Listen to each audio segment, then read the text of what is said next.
Hello friends, આજે તમારી સાથે શેર કરીશ એકદમ ધાબામાં મળે તેવી પૂરી ભાજીની રેસિપી. ટેસ્ટી મસાલા સાથે બટેટાની ભાજી અને ફૂલેલી પૂરી સૌથી સરળ રીતે બનાવીશું.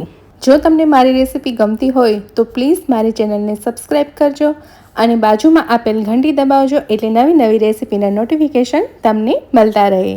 તો પહેલાં આપણે પૂરીનો લોટ બાંધી લઈશું. તેના માટે 1.5 કપ જેટલો ઘઉંનો લોટ લીધો છે. રેગ્યુલર રોટલી પરાઠામાં લઈએ એ જ છે. એની સાથે જ 1.5 ચમચી જેટલો ઝીણો રવો લઈશું અને 2 ચમચી જેટલું તેલ લઈશું. સ્વાદ પ્રમાણે મીઠું એડ કરી દઈશું અને બધી વસ્તુને સારી રીતે મિક્સ કરી લઈશું. રવો એડ કરવો ટોટલી ઓપ્શનલ છે, પણ રવાને કારણે પૂરી ક્રિસ્પી બનશે અને લાંબો સમય સુધી ફૂલેલી રહે છે. લોટમાં બધી વસ્તુ સરસ મિક્સ થઈ ગઈ છે. હવે થોડું પાણી એડ કરી અને પૂરીનો લોટ બાંધી લઈશું. પૂરીનો લોટ સોફ્ટ અને કઠણ બાંધવાનો છે. તો તમે જોઈ શકો છો કે લોટ સરસ બંધાઈ ગયો છે. આટલો લોટ બાંધવા માટે મારે 3/4 કપ જેટલા પાણીની જરૂર પડી છે. થોડું તેલ એડ કરી અને પૂરીના લોટને સારી રીતે મસળી લઈએ. તો પૂરીના લોટને મસળવાથી પૂરી એકદમ સોફ્ટ અને ફૂલેલી બને છે. તો લોટ સારી રીતે મસળીને સ્મૂથ થઈ ગયો છે. તો હવે લોટને ઢાંકી અને 20 થી 25 મિનિટ માટે રેસ્ટ આપી દઈશું. પૂરીના લોટને રેસ્ટ આપવાથી પૂરી એકદમ પરફેક્ટ બને છે. એકદમ ટેસ્ટી એવી બટેટાની ભાજી બનાવી લઈશું. જેના માટે કઢાઈમાં 1/4 કપ જેટલું તેલ એડ કરીએ. તેમાં 1 ચમચી જેટલું જીરું એડ કરીશું. 1/4 ચમચી જેટલી હિંગ એડ કરીએ. 1 ચમચી જેટલા અધકચરા ધાણા એડ કરીશું. 1 તમાલપત્ર એડ કરીએ અને 2 ચોપ કરેલી મીડિયમ સાઇઝની ડુંગળી એડ કરશું. ડુંગળીને સારી રીતે સાતળી લઈએ. ડુંગળી લાઇટ બ્રાઉન થાય ત્યાં સુધી સાતળી લઈશું. ડુંગળી સરસ સતળાઈ ગઈ છે. હવે એમાં 1 ચમચી જેટલું આદુ મરચાંની પેસ્ટ એડ કરશું. સાથે જ 1/2 ચમચી જેટલી લસણની ચટણી છે એ પણ એમાં એડ કરી દઈશું અને 1 મિનિટ માટે સારી રીતે સાતળી લઈએ. લસણનો કાચો સ્વાદ વયો જાય ત્યાં સુધી સાતળી લઈશું. હવે એમાં 2 મીડિયમ સાઇઝના ટમેટાની ચોપ કરી અને એડ કરશું અને સાથે જ સ્વાદ પ્રમાણે મીઠું પણ એડ કરી દઈશું. મીઠું એડ કરવાથી ટમેટાં જલ્દી ચડી જાય છે. હવે એકવાર સારી રીતે મિક્સ કરી લઈશું અને હવે બાકીના મસાલા પણ આપણે આમાં એડ કરી લઈએ. 1 ચમચી જેટલું લાલ મરચાં પાવડર છે એ એડ કરીએ. 1/3 ચમચી જેટલો હળદર પાવડર છે એ એડ કરી દઈએ અને બધી જ વસ્તુને સારી રીતે મિક્સ કરી લઈએ. તો બધી જ વસ્તુ સારી રીતે મિક્સ થઈ ગઈ છે. હવે એને ટમેટાને થોડીવાર કૂક કરવા માટે અહીં ઢાંકણ ઢાંકી અને 2 મિનિટ લો ફ્લેમ પર કૂક કરી લઈએ. 2 મિનિટ જેવું થઈ ગયું છે.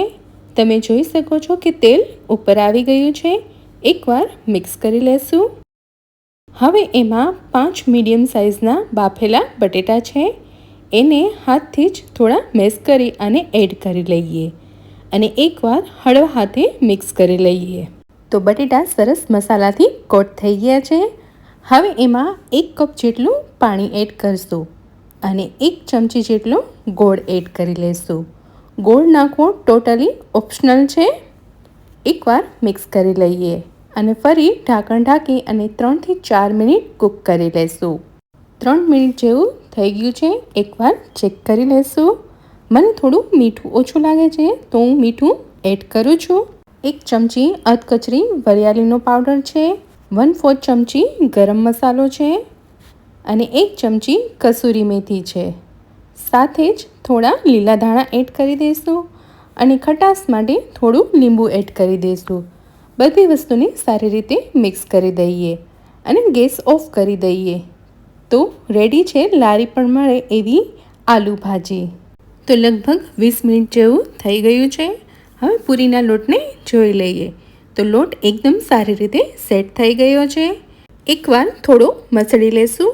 હવે પૂરી બનાવવા માટે લોટમાંથી નાની સાઇઝના લુવા કરી લઈએ. તો હવે આ રીતના થોડા લુવા કરી લઈએ.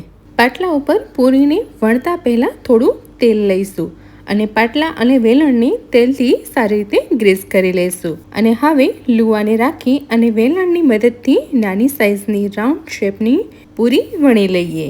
તો તમે જોઈ શકો છો પૂરી વણાઈને રેડી છે. હવે એને તરી લેશું. લોટનો થોડો ટુકડો એડ કરી અને જોઈ લેશું. તેલ સરસ ગરમ છે. અહીં ગેસની ફ્લેમ હાઈ રાખવાની છે. હવે એમાં પૂરી એડ કરશું અને ઝારાની મદદથી થોડી થોડી પૂરીને પ્રેસ કરતા જશું અને ઉપર થોડું થોડું તેલ આવી રીતે એડ કરતા જશું. પૂરી એક સાઈડ થઈ ગઈ છે. હવે એને બીજી બાજુ પલટાવી અને એ બાજુ પણ તરી લેશું. તો તમે જોઈ શકો છો કે પૂરી એકદમ ફૂલેલી બની છે. હવે થોડું તેલ નિતારી અને પૂરી કાઢી લેશું. તો રેડી છે ધાબા પર મળે એવી ફૂલેલી પૂરી અને સાથે મસાલા બટેટાની ભાજી. એ સાથે ફરી મળીએ આવતી રેસીપીમાં. ત્યાં સુધી આવજો.